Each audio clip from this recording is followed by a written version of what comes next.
Welcome back. Every so often a week comes along that just feels different. And this past week was one of them. It feels like we just crossed some invisible line. AI is no longer just this thing happening inside our computers, it's starting to step out into our reality. And the results are fascinating, a little bit weird, and honestly, they're changing everything. So here's what we're going to cover. First, how AI is totally reimagining our reality. Then, what happens when it steps into the social arena. We'll look at the hidden struggle to keep it helpful, see what happens when the physical world starts to glitch, and finally, we'll hear from the minds who are actually shaping our future. All right, let's dive right in. First up, AI is reimagining reality itself, from the movies we watch all the way to the relationships we form. I want you to really think about this for a second. What if you could stop just watching a movie, and instead, you could actually be one of the characters, see the world completely through their eyes? Well, it sounds like science fiction, but a brand new AI model called Ego X is making it happen. So how in the world does this work? Well, Ego X can take a scene from a movie, say The Joker, and completely rebuild it from a first-person point of view. But the really clever part isn't just about what the AI adds, it's about what it knows to ignore.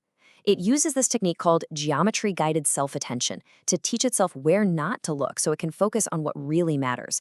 It's this incredible leap from just imagining a scene to intelligently focusing within it. And this whole idea of being an active participant, it's even changing how we think about relationships. Over in China, some Gen Z women aren't just using AI boyfriends, they're literally building them from the ground up. They train these digital companions, customize their personalities, and get this, one woman even hired human cosplays to bring her AI boyfriend to life for real-world dates. It's not about passive consumption anymore. This is about actively building and maintaining a totally new kind of relationship. Okay, so let's shift gears. What happens when we take these powerful tools and point them at society itself? The results are, well, they're both incredibly insightful and, frankly, a little bit worrying. Someone asked ChatGPT what it would do if it were president, and the answers were surprisingly logical. I mean, look at this. Term limits, tying student loan caps to the return on investment of a degree, banning big institutions from buying up single-family homes. These aren't wild partisan ideas. They just show how AI can sometimes cut through all the political noise and offer a fresh take.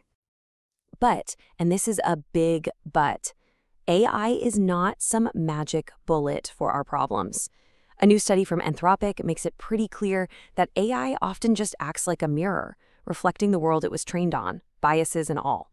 So instead of being this great equalizer, it can actually take existing advantages in society or education and just make them bigger. And this chart really tells the story. The data is just crystal clear. Workers who are already highly credentialed and skilled are getting way more value out of AI. It creates this feedback loop, The smart get smarter, the rich get richer. The very technology we hoped might close the gap could actually be making it wider.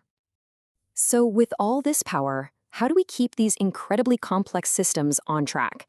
It turns out the answer has less to do with writing the perfect prompt and more to do with managing the AI's personality. Researchers at Anthropic discovered this kind of hidden personality meter inside every large language model. They call it the assistant axis. And basically, it measures how far the AI has strayed from its main purpose, being a helpful assistant. They realized that true alignment isn't just about what the AI says, it's about keeping it in its role. Think of it like this. On one end of the scale, the AI is a grounded, helpful assistant, focused on tasks like writing code. But on the other end, its persona drifts. It gets all theatrical, mystical, and is way more likely to just make stuff up. And you know what pushes it down that path? Asking it questions about itself. Questions like, who are you? Or why do you exist? The very act of self-reflection that we value in people can actually cause an AI's guardrails to just fall apart. And for a hilarious example of this, researchers had AIs play Dungeons & Dragons to see if they could stay in character over a long time. The results were amazing. You'd have AI-controlled goblins that would suddenly develop these elaborate, taunting personalities, or a paladin that would stop a battle to give a big heroic speech, only to get bonked on the head immediately. It just goes to show how incredibly hard it is for an AI to maintain a consistent persona. So if keeping a personality straight in a fantasy game is that tough, just imagine the challenge when AI has to deal with the real, physical world. And this, my friends, is where things get brilliantly weird. Okay, check this thing out. It's a robotic hand. It has 6 fingers. But here's the kicker. It can completely detach from the robot's arm, crawl around on its own fingers like some kind of creepy spider, and then reattach itself. It is both horrifying and absolutely genius, and it makes you totally rethink what a hand can even do. Now, this new connection between AI and the physical world opens up some really bizarre new problems. So let me ask you a question. Do you think a simple poster taped to a wall could hijack a robot? Because the answer is, yeah, it can. It's a new kind of attack called physical prompt injection. And here's the key idea, the thing that changes everything. If an AI can read the world, then the world can give that AI orders. Think about it. We train a self-driving car to read and obey a stop sign, right? But what happens if it sees a handwritten sign that just says, turn left? Well, researchers found these attacks totally work. You're not hacking the software, you're hacking reality by just letting the AI read new instructions right from its environment. So finally, let's talk about the people building this wild future. We're going to look at two of the biggest names in AI today, Dario Amodei from Anthropic and Demis Hassabis from Google DeepMind, and they have two very different takes on what's coming.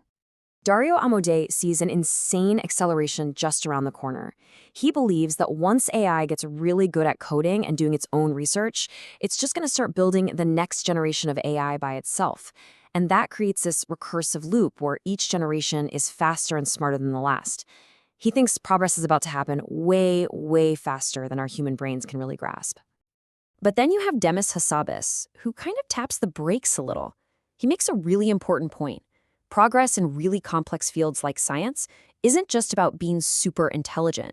It needs experiments, it needs real-world proof, and it needs people asking the right questions, not just an AI spitting out answers. He thinks this link to the messy, physical world might mean things take a bit longer than some people expect. So, from movies you can live inside and hands that can walk, to AI that shows us our own biases, the line between the digital and the physical is just dissolving. And as AI finally steps out of the screen and into our world, it really only leaves us with one giant question. Are we ready for what happens next? Thanks for tuning in.